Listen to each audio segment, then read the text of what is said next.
Shalom, shalom, bien-aimé de Dieu. Je souris comme ça parce que je me regarde dans la caméra et dis, on a que méditer la parole de Dieu là, ça rajeunit. Hein. Tu dis fraîche un coup comme ça. L'Éternel est bon, hein, frère. Quand tu médites la parole de Dieu, surtout quand tu prends tu as la Bible dans ta main comme ça, la lumière qui jaillit sur ton visage, tu ne peux pas imaginer. Ça te donne un style d'une manière là. Non, sois heureux, sois heureux. Ouvre ta Bible et puis vois. Essaie, tu vas voir. Laisse tomber ton téléphone et puis prends ta Bible et puis ouvre, médite directement, tu vas voir. C'est unique, c'est magique. Et tu as l'impression que l'Éternel même te prend et puis tu fais comme ça. Il dit, c'est trop beau, c'est trop beau. Ce sont des moments particuliers, des moments de complicité avec l'Éternel.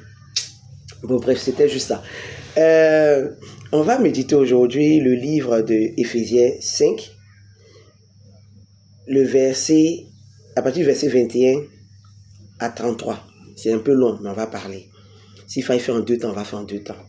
La Bible dit, et ça c'est un verset que les hommes et les femmes aiment, chacun se bat dessus, mais personne ne fait violence pour s'accorder. Allons-y. Soumettez-vous. Voici comment la Bible commence. Soumettez-vous les uns aux autres à cause du respect que vous avez pour le Christ. Soumettez-vous les uns aux autres à cause du respect que vous avez pour Christ. Femme. On parle maintenant de la femme. Au début, l'Éternel nous rappelle qu'on doit être soumis l'un à l'autre. À cause de l'Éternel. C'est que par crainte et par amour pour Dieu, la soumission là, c'est pas être l'esclavage, c'est respect. Respecte ton prochain. Accorde de l'importance à ton prochain. C'est de ça qu'il s'agit. Femmes, soyez soumises à vos maris comme vous l'êtes au Seigneur, car le mari est le chef de sa femme. Comme le Christ, on dit le chef de sa femme, hein? La partie on commence à dire le chef de ses femmes là, je n'ai pas encore vu dans la Bible. Bon, le chef de sa femme. Maintenant, ça dépend si l'élément même, il te reconnaît comme sa femme. Question. Le Christ, on dit comme le Christ est le chef de l'Église. Le Christ est en effet le sauveur de l'Église qui est son corps. Les femmes doivent se soumettre en tout à leur mari. Tout comme l'Église se soumet au Christ. L'Église se soumet au Christ parce que l'Église a pris l'engagement. L'engagement. Le mariage, c'est un engagement. Il faut faire de l'union. Et le mariage, c'est trop... Les gens voient ça en fait. L'union, la fusion de 2 corps pour faire un, c'est un engagement. C'est pareil que l'Église a pris des engagements vis-à-vis de Jésus-Christ. Et c'est sur ces engagements que l'Église doit marcher. Tout comme l'Église se soumet au Christ. Marie, aimez vos femmes tout comme le Christ a aimé l'Église jusqu'à donner sa vie pour elle. Quand on médite la parole de Dieu, là, on aime se limiter à ce qui nous arrange. Femme, sois soumise à ton homme. Homme, aime ta femme. Point. C'est pas ce que la Bible a dit. La Bible dit, femme, soyez soumise à vos maris comme vous l'êtes au Seigneur. Pourquoi Dieu fait référence au Seigneur? La Bible fait référence au Seigneur. Pourquoi? Regardez un peu. Les hommes jalousent les femmes parce qu'ils estiment que les femmes respectent leur père spirituel, leur mentor, leurs responsables spirituels. Pourquoi? Je vais vous dire pourquoi les femmes respectent. Parce que regardez, qu'elles sont, elles sont à leur côté, qu'elles sont autour d'eux comme ça là. Tu ne vas jamais voir un mentor, un père spirituel rabaissé, méprisé. Parce qu'il est leader, il a ce charisme-là d'élever, de valoriser, de mettre en confiance. C'est son rôle. Il joue le rôle de Jésus. Jésus qui était là, qui était en train de fortifier, puisqu'il a eu le mandat, l'accréditation de pouvoir relever des gens. Il joue le rôle. Donc, alors, en leur présence là, il valorise vos femmes. Ils font confiance à vos femmes. Ils leur disent, vous avez de la compétence, vous avez du potentiel, vous avez de la valeur. Il ne faut pas te laisser abattre. Continue, vas-y. Mais quand toi, tu es ta femme là, tu es en compétition avec elle, ta femme n'a pas le droit d'exceller dans ses activités. Elle n'a pas le droit d'avoir ses revenus. Elle n'a pas le droit d'être épanouie. Tout doit tourner sur toi et pour toi. C'est toi ou rien. Elle n'a pas le droit de s'exprimer. Quand elle parle petit, tu trouves qu'elle va te rabaisser, elle va t'humilier. Si tu as donné un sujet, qu'elle a donné son avis, pourquoi?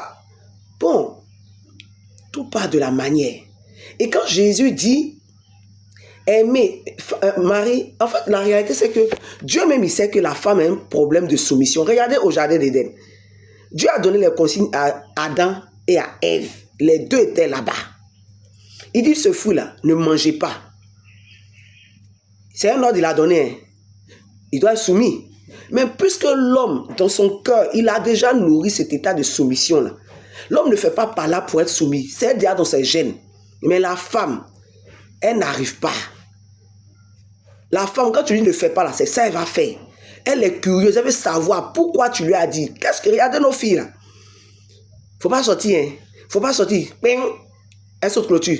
Ça ne faut pas faire. Pourquoi maman dit pourquoi faut pas faire? Il va faire. L'homme a cette capacité de comprendre qu'on lui donne la soumission. La femme n'a pas cette capacité-là.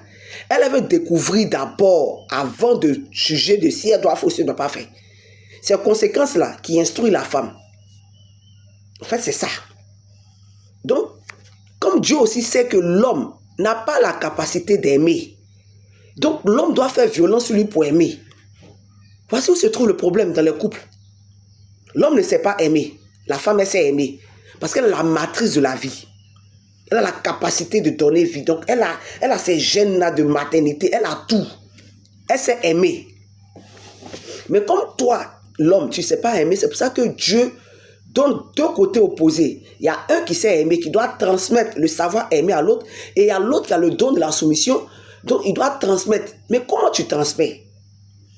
Parce que si tu veux que quelqu'un te soit soumis, c'est pas je suis le chef de la famille, c'est moi l'homme, il faut me respecter. Non, c'est pas dans ça là. C'est comment tu approches. Comment tu approches, quelle tactique, quel système tu mets en place pour que l'environnement soit phagocyté à pouvoir se soumettre sans même qu'on fasse bruit. Parce que femme là, quand elle aime, elle est bête, hein? Femme aime, hein? Femme là, oh, femme aime. Les gens peuvent pas comprendre. Soit tu dis, mais qu'est-ce qui donne même les pieds, les gars? Elle, c'est dans son cœur, c'est déjà décidé, c'est scellé. La femme, quand tu crées l'environnement, elle t'aime. Ouh, c'est zo, c'est propre, c'est propre. C'est comme ça. Tu ne peux pas demander à quelqu'un ce que tu ne transmets pas. Non, non, non, non.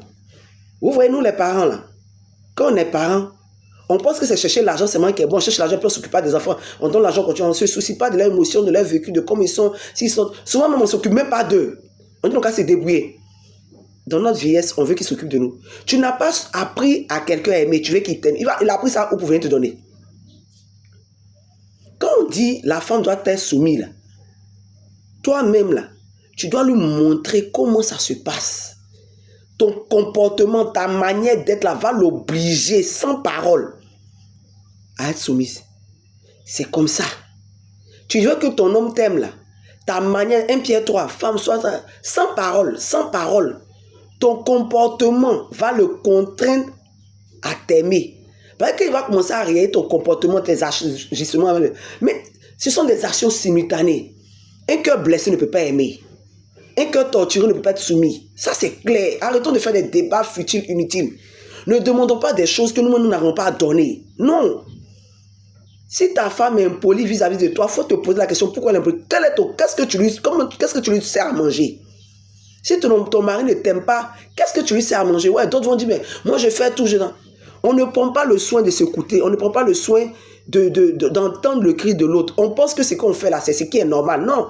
Mais pendant que la personne te dit ça là, ça ne me plaît pas. Quand tu fais ça me blesse. On dit, ah, mais moi, je pense qu'elle fait bien. Mais il dit qu'il n'aime pas. Ou bien il dit qu'elle n'aime pas. Ne fais pas. Ce que toi, tu penses, ce n'est pas de ça qu'il s'agit actuellement. Le sacrement du mariage, c'est la chose la plus belle que le Dieu a créée. C'est seulement les acteurs qui sont mauvais et méchants. Les acteurs sont égoïstes. Chacun est là pour sa propre poche, pour ses propres émotions. Personne ne veut faire balader. Personne ne veut écouter. Tout le monde est guindé, tout le monde est orgueilleux. Ça ne va jamais marcher. Et il faudrait que les couples là vous disent. Les gens qui viennent vous faire croire que non, moi, mon ami, on est bien, c'est faux. Ils ont eu des moments d'épreuve. Et puis après, ils ont accepté s'asseoir. Puis ils ont mis joke. Et puis ils ont dit, hey, on va faire comme Dieu veut.